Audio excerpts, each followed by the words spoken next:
Good morning, grade 3-4. It's such a sunny, beautiful day. I hope you get a chance to enjoy some of it outside, and you can definitely do some of your work outside on the deck in the sunshine. That's a perfect way to get some stuff done. Today is an exciting day because we are going to look at decimals again. And last time we looked at decimals, we looked at the tenths place. Today, I'm going to introduce you to the hundredths place, and that "ths" is very important, and I'm going to tell you why in a couple seconds here. So follow along with me. Here we go. Alrighty, I have it written out here for you, so I hope you can see this great. We're looking at decimals. Remember, decimals are numbers that have that fancy dancy dot. That dot is called a decimal. And today we're looking at decimals into the hundredths place. And that TH at the end is important to include when you say it, because if we look at our place value chart down here, we already have a hundreds place, a tens place, a ones place. Here's our decimal, and now we're going behind the decimal. And the numbers behind the decimal, we're going smaller on that place value. So there's a tenths place. That's what we looked at last time. And now we are moved to the hundredths place. And the th is very important, so we know which side of the decimal we are on. On this side of the decimal that we're used to, in the ones, the tens, the hundreds, each time we move up a place value, we go up by 10. And our number gets larger. Now, because we're in grade 3-4, we're getting smarter and smarter. We've introduced this lovely decimal. And when we look at place values behind this decimal, we are getting smaller. And just like we go up by tens here to get larger, we're actually going down by tens to get smaller. And when we represent a number with a decimal, we can represent it two different ways. So we can represent it as a fraction or a decimal. And it shows us that it's a little piece of a whole, and it's a small number compared to a whole number. So over here I have my hundreds grid. Hundreds grid means that I have 10 squares. So if you count down the side here, there's 10. Count across the top, there's 10. 10 by 10 grid, 10 times 10 gives us 100. So we have 100 squares in total. When we're looking at hundredths, it means we are out of 100. So here, I give you the fraction form, and I have 10 out of 100. Or I can write it as 0.10. And I have my tenths place and my hundredths place there. I can also represent it on this hundreds grid. So if I have 10 out of 100 or 10 hundredths, what do you think I'm going to color in on my hundreds grid? Give you a minute to think about it. If 10 out of 100 or 0.10, 10 hundredths. What would that look like over here? You can pause the video here. Take a minute to think about it, then press play. I'm looking at that. I need to make sure I'm coloring in 10 because my top numerator says I only have 10 pieces out of my whole 100. And if we write that as a decimal form, it's 0.10 because we have 10 out of 100. That's the number we have out of 100. So it looks like this. I have 100 squares in total, but I only have 10 of them. So it's 10 out of 100. That would look like a dime if I'm thinking about it in terms of money. Because a dime, I need to get enough dimes to equal 100 to get $1. So a dime is worth, oops, sorry, my whiteboard's not very good today. let me try that one again.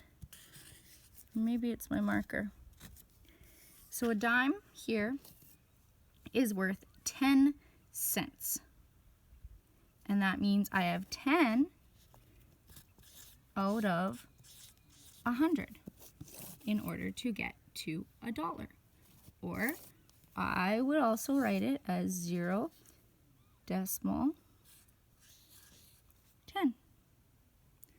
And this is my little cent sign. So this is out of 100, hundredths, because it's 10 and I need 100 to get to a dollar. I'm going to show you it using some quarters and my 100 grids over here. So quarters are worth how much? Do you know? They're worth 25 cents. So if I have a quarter, I have 25 cents out of the 100 I need to make a dollar. So if I have 25 out of 100, how could I write that as a fraction? Take a moment to think about it. Then you can press play again. 25 out of 100. There we go. That's the fraction form. Or I can write it as decimal form. 0.25. 0 is there because I don't have a whole. I don't have 100 yet. I only have 25 out of 100 to get me to a dollar. So there's the two ways I can write this. And I can also color it on my grid. And if you haven't guessed already, you need to color in 25. 1, 2, 3, 4, 5.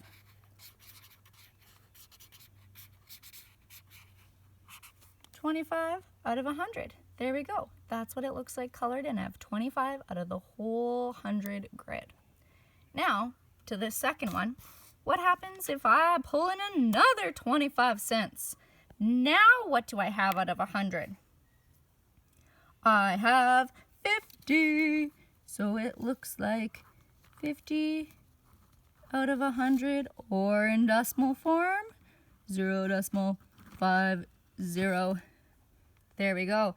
Now, on my grid, what do I need to color in? That top 50, because that's how many I have out of 100. There we go. It's all colored in. So I got more because I had another 25. Got 50 out of 100. I got 0.50. Let's move to the next one. Here's my next grid. Right now I have 50. Gonna add another quarter. That's going to give me 75 out of 100. And again, I can write that as 0.75. Now, what does that mean I color in on my grid? If you said 75 squares out of my whole 100 on this grid, you are correct. 1, 2, 3, 4, 5, 6, 7. All these guys need to be colored in. Got a fuzz in my way. And then my lovely little 5. 1, 2, 3, 4, 5. Colored in, colored in, colored in. All this up here is colored in so that I have 75 out of 100. In decimal form, in hundredths, this place value right behind here is small pieces and it's out of 100. I have 75 of these pink squares out of the full 100. And now I have 3 quarters, adding in a 4th quarter. Bang, bang, boom. Guess what I have now? 100 out of 100, or 0 decimal. What do you think it is? I have 100 out of 100. There you go. You got her. 100, of course. And this whole entire grid gets to be colored in. And if I'm looking at this decimal here, remember how I told you this place was tenths, this place was hundredths? What did I do?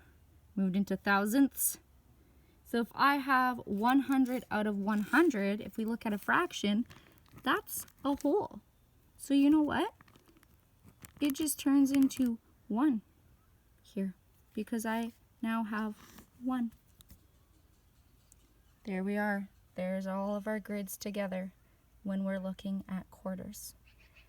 And I want you to think to yourself, grade 3-4, when do you see decimals in your daily life? Because you certainly use decimals.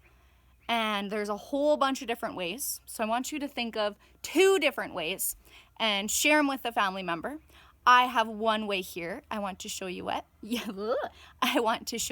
before I let you go. So come check it out. Here we go. You will see decimals on your grocery receipts. So think back to when we went to Superstore and we had our receipt. So you can even find your own receipt to check it out. And we have $1.78. 78 cents here means we don't have a full 100 yet. So we write it as we have 1.78, 3.98, $1.78, $3.98. It's not a full whole yet. We just have parts of 100 cents before it becomes a whole dollar. 9.96, 15.72. Those are all numbers using decimals.